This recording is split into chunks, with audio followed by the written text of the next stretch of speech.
So we all know that social media helps us stay connected, but as most people also know, there's a downside to it with increased cases of bullying and also depression. Yeah, and many feeds are filled with photos of perfection, and that can cause you to be more critical of yourself, especially for young girls and women who often compare themselves to others. So our next guest says social media algorithms could be making the problem worse. All right, well, Isa Watson is a scientist and founder of the social app Squad, and she joins us now to explain more about it. Nice to see you, and thanks for being back. Thanks for having me, Tamsin, already. So for people who might not understand, can you explain what algorithms are and just how they work and why you think they're so dangerous?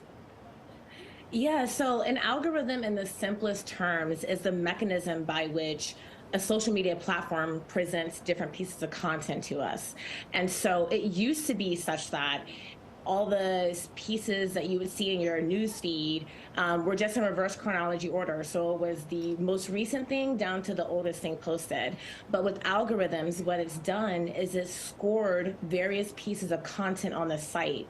So if you like dogs all the time, you'll see dogs more. But also, if you like perfected beauty and amazing bodies all the time, that's what you'll see. Wow. And so it's just a way to rank what you see in your newsfeed. So is that essentially what's happening when we hit that like button? It's kind of creating content for us to view that's according to our likes? Yeah, so I sometimes say that the like button is actually one of the most destructive features of the modern internet, and in part because there's so much power in it. The like button is our input to the algorithm that we love what we're seeing, and it amplifies things like FOMO, things like perfectionism. There was a UPenn study recently that showed that 12-year-olds on average have unrealistic expectations of what they should achieve and what they should look like, and that's amplified anxiety in them. And so it's an input mechanism, but a very strong one. Well, I mean, it increases anxiety in adults, so imagine what it does. Kids have only known this. So let me ask you this. How and why do social media algorithms amplify the perfection? Is it because we're seeing the same thing over and over again? Or is it because, I mean, I guess those are the things we ultimately like. We like things that look good, and we say like, but we're really saying more when we press that button, huh? A lot of it is human nature. Yeah. And so on one side, our behavior on social media is such that we are amplifying the positive snippets of our lives. When we look great, not when we are not looking great, when we're pregnant or getting married and things like that. And so people actually only put generally the highlights of their life, the highlight reels. And then in turn, that gets a lot of feedback. And people generally are posting the things that get more likes. And so it turns into this kind of positive feedback loop cycle that, you know, really perpetuates perfectionism and creates an echo chamber of it. Okay, so we know that for some people it's easy to take a social media break, but that may seem impossible for those who may feel like they're addicted. Can you explain what causes this addictive behavior to social media?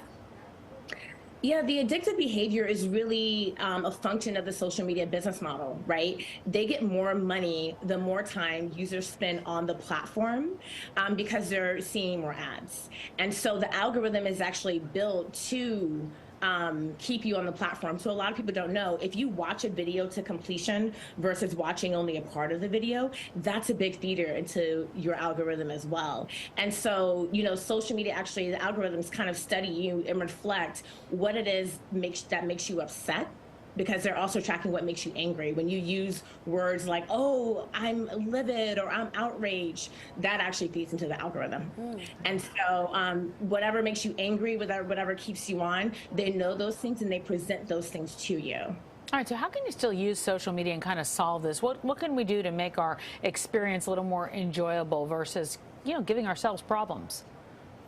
One of the things that I always tell people is to actually take time and invest in some of your activities offline, right? You know, we can say, hey, just take away social media, but you're used to being on it all the time. But I can say, hey, by the way, take one night a week and make it a night that you have dinner with a friend. For me, I'm a competitive skydiver since I was last on the show.